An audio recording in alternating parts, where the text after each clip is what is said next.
আমি আলু দিয়ে মুরগির গিলিমিটি রান্না করব। গিলিমিটি নিয়েছি, কেটে ভালো করে ধুয়ে নিয়েছি, আর আলু নিয়েছি। আমি প্রথমে গ্যাসটা জ্বেলে নেব। গ্যাস জ্বালিয়ে কড়াটা বসিয়ে দিয়েছি, আর কড়াটা গরম হয়ে গেছে। আমি এবার সরষের তেল দিয়ে দেবো।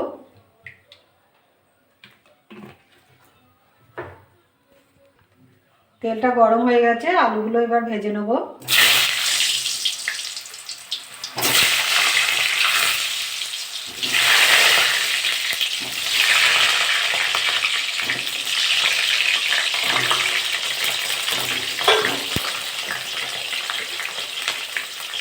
একটু লবণ দিয়ে দেবো,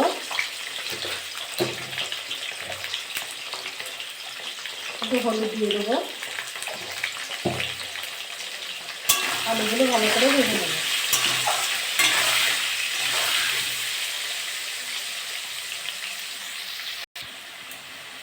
আলুগুলো সব ভালো করে ভেজে নিয়েছি, আমি এবার তুলে নেব। আলুগুলো সব তুলে নিয়েছি।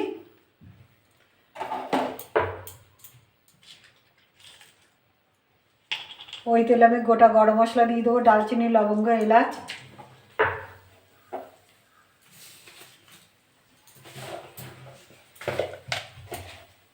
গোটা জিরে দিয়ে দেবো। 3টে তেজপাতা দিয়ে দেবো, একটু ভেজে নেব। সবগুলো ভাজা হয়ে গেছে, একটা সুন্দর একটা সেন্ট বেরিয়েছে। আমি এবার পেঁয়াজ দিয়ে দেবো।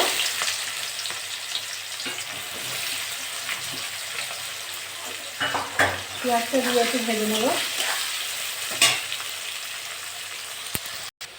পেঁয়াজটা একটু ভেজে নিয়েছি, আদা রসুন বাটা দিয়ে দেবো। এটা একটু ভেজে নেব। পেঁয়াজ রসুনটা একটু ভেজে নিয়েছি, কাঁচা গন্ধটা চলে গেছে। হলুদ দিয়ে দেবো, লঙ্কার গুঁড়ো দিয়ে দেবো 3 চামচ,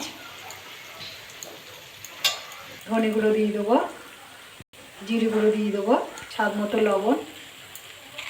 বড় একটা টমেটো কেটে রেখেছি, এটা দিয়ে দেবো। মশলাটা ভালো করে কষে নেব। একটু কাশ্মীরি লঙ্কা দিয়ে দেবো।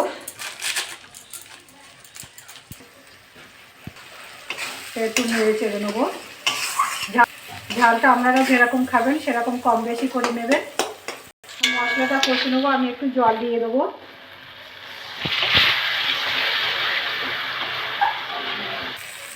তেল ছেড়ে গেছে, গ্রেভিটা কি সুন্দর হয়েছে কালার। তো মাংসটা দিয়ে দেবো, ভালো করে কষে নেব। ভালো করে নেড়ে চেড়ে নিয়েছি, আমি এবার ঢেকে দেবো। ঢেকে কষে নেব। গ্যাসটা কম করে একটু আমি ঢেকে কষে নেবো ভালো করে। সিদ্ধ হয়ে গেছে, দিয়ে দেবো। ভালো করে কষে নেব। আমি ভালো করে কষে নিয়েছি, আমি এবার জল দিয়ে দেবো।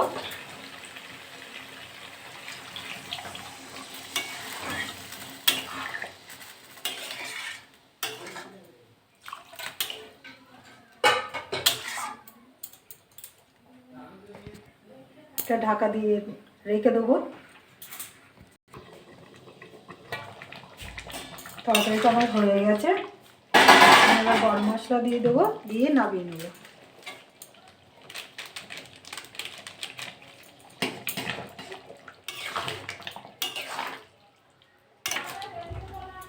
এবার তরকারিটা আমি নামিয়ে নেব।